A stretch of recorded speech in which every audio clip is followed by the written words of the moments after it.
Pinaimbestigahan na ng Marcos administration ng hindi magandang serbisyo ng Prime Water. Si Vel Custodio sa report. Pasakit na para kay Marites ang madalas na water interrupt ng Prime Water Infrastructure Corporation sa San Jose del Monte, Bulacan.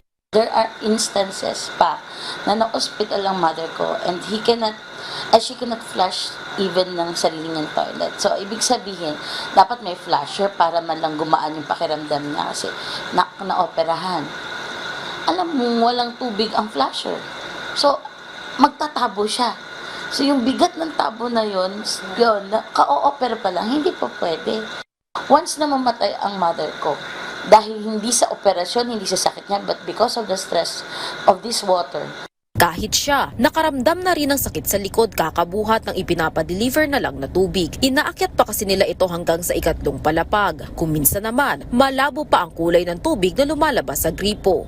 And minsan nagreklamo kami, sabi ba naman, ma'am, naiinom po yan ng tubig na yan. O sige, mauna kang uminom bago ako. No, pag nainom mo, sige, pipilitin kong uminom ng ganyang ka-brown na tubig. Umaasa na lang din sila sa tubig ulan. Ngayon, pag bumabagyo, asa kami sa tubig bagyo. Alam naman natin kung sino may-ari ng Prime Water. So, hindi ko alam kung paano yan sila umaandar sa politika. But believe me, when I say no water at all, may supply o wala, babayaran namin.